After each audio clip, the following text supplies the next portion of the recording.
Class 6 विषय हिंदी। आज हम पढ़ेंगे पाठ 6वां पार नज़र के। पार नज़र पाठ में वह एक सुरंग नुमा रास्ता था। आम आदमी के लिए इस रास्ते में हुए आने जाने की मनाही थी, लेकिन छोटू ने एक दिन अपने पापा का सिक्योरिटी पास लिया और जा पहुंचा सुरंग में। फिर क्या हुआ? छोटू कितनी बार कहा है कि तुम उस तरफ मत जाया करो। फिर पापा क्यों जाते हैं उस तरफ? रोज़ रोज़ पापा को काम पर जाना होता है। ऐसी वार्तालाप हुआ करता था छोटू की माँ छोटू के बीच। उस तरफ एक सुरंगनुमा रास्ता है। छोटू के पापा इसी सुरंग से होते हुए काम पर जाया करते। उत्सुकता बस वह बच्चा जाना चाहता था, इसलिए वह अपने पापा का पास ले लिया है। आज छुट्टी थी और छोटू के पापा घर पर ही आराम फरमा रहे थे। नज़र बचाकर चोरी छिपे छोटू ने पापा का सिक्योरिटी पास हथिया ही लिया और चल दिया सुरंग की तरफ। वैसे तो उनकी पूरी कॉलोनी ही जमीन के नीचे बसी थी।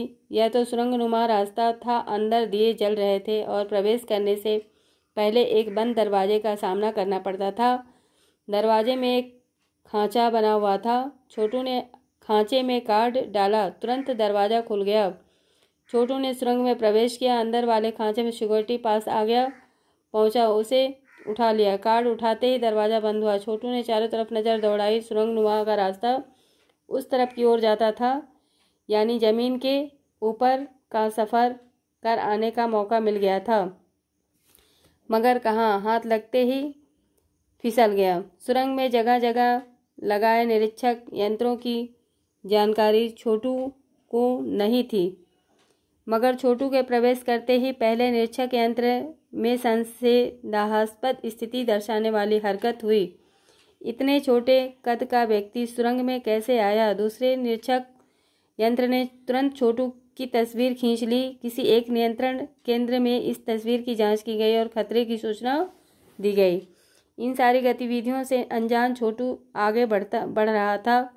तभी कहाँ से जाने सिपाही दौड़ चले और आज छोटू को पकड़कर वापस घर ले गए।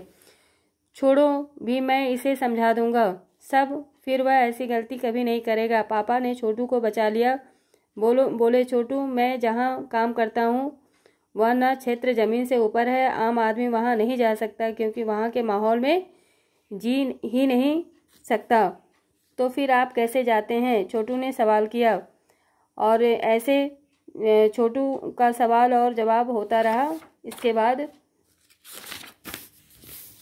कि ठंड से मैं अपने आप को बचा सकता हूँ।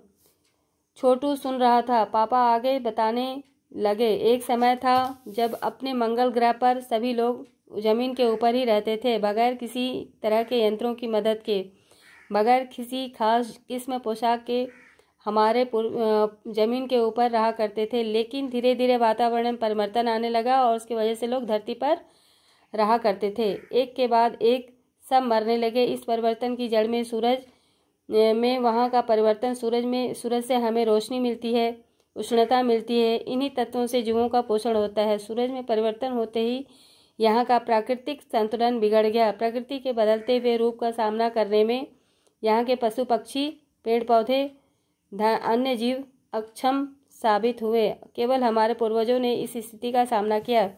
यह सब जानकारी उसको देते हुए और उसके पापा ने यंत्रों के सहारे हम जमीन पर जा सकते हैं, इसके बारे में वह उसको बताया। बड़ा हो जाऊंगा तो मैं भी यही काम करूंगा, ऐसा छोटू ने कहा। दूसरे दिन छोटू के पापा काम पर चले गए। देखा तो कंट्रोल रूम का वातावरण बदला सा था। शिफ्ट खत्म कर घर जा रहे स्टाफ के प्रमुख ने टीवी स्क्रीन की तरफ इशारा किया। स्क्रीन पर एक बिंदु झलक रहा था। वह बताने लगा, यह कोई आसमान का तारा नहीं है, क्योंकि कंप्यूटर से पता चल रहा है कि यह आपकी जगह अडिग नहीं रहा है। पिछले कुछ घंटों के दौरान इसने अपनी जगह बदल दी है। कंप्यूटर के अनुसार यह हमारी धरती की तरफ बढ़ता चला आ रहा है।